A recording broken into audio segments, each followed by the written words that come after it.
You cannot force it. It's a light within you, a flicker. And the analogy could be like the gas that rises and touches the flicker, and the whole gas gets enlightened. The flicker is awake all the time and watching. Then the whole thing becomes the truth. Truth is very different from what we know as truth. It's a new dimension by which we know this is the truth and this is not the truth. You can ask any questions when you are connected with your spirit. Ask any question. Ask a question about me. You can ask a question about Christ, about Moses, about God. Ask any question. And when the answer is yes, you will get cool breeze coming into it. If you ask any negative questions, you'll lose your vibrations. Might get tingling, might get heat. Because now your computer is connected with the absolute and the rapport has been established of the truth. This is a new awareness you get by which you become aware of truth, which is the vibratory awareness.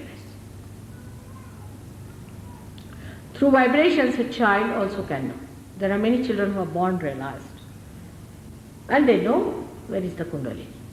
They know. They will tell you where is the Kundalini. It's the truth.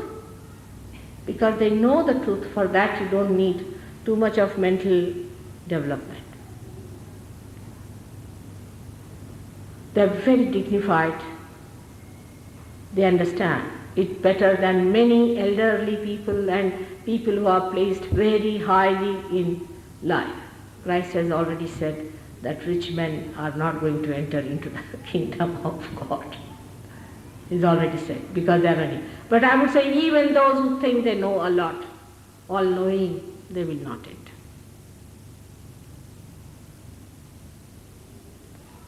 Because they do not want to enter. They know everything. They do not want to enter inside.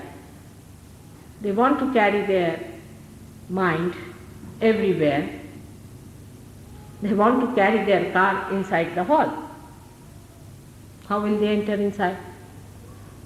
They are not willing to keep their mind outside because they have always depended on that mind, which has given them nothing. But to achieve spirit, you have to come there egolessly, to receive. The light of your being is going to enlighten the whole thing, your temple. And when this light comes in, when this light shines in you, then you can feel your collective consciousness. You can feel it, the cool breeze of the spirit manifesting through you. Is described in the Bible in very short but deep. But Adi Shankaracharya has written such a big book on this called as Saundarya Lahari or Chaitanya Lahari. It is not easy to talk about all these in such a short time.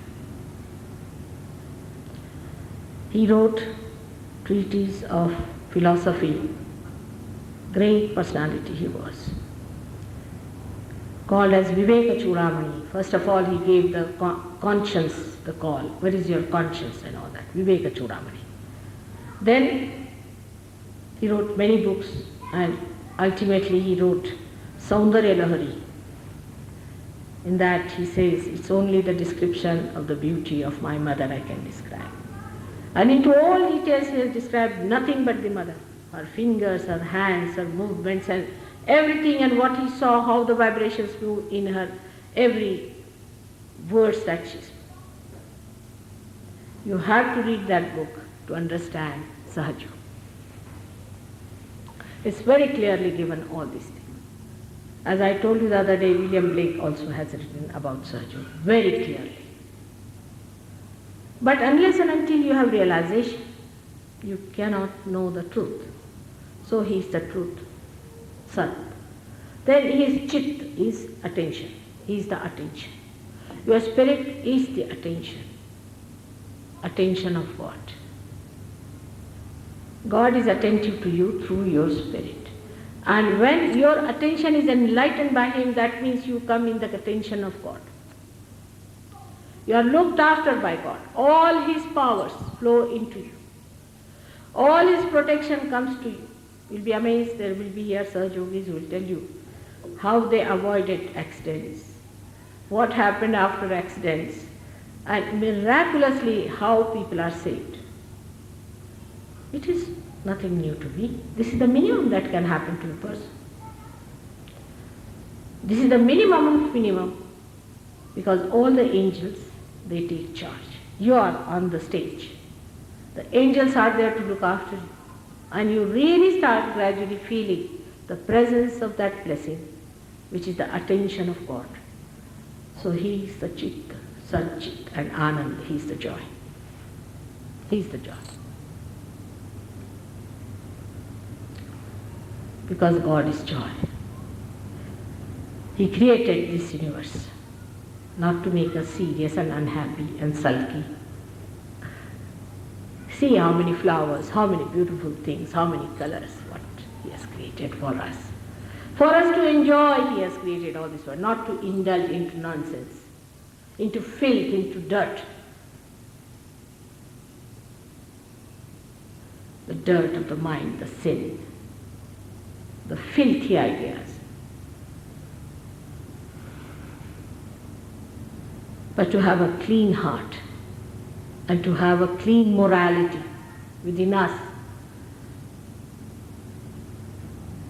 He created this beautiful world for us to enjoy. Without that you cannot enjoy.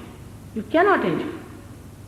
Unless and until you have a clean morality within you, you cannot enjoy yourself. And that joy is your own once you get your realization. This joy is the compassion and grace of God. When the Kundalini first rises through a one small little thread, she touches the Brahmarandra here. Just one thread, she opens, then the grace, the joy. Because here is the seat of Sadashiva, here is the seat of your spirit. When it touches the seat, that seat, the flow of the grace starts coming on your sympathetic nervous system and you feel relaxed. First thing happens to you, feel relaxed. Is the grace. Only one thread has reached. And then the flow that is flowing today, this one is the Brahma, is the power of God flowing through you. This is what you have to get.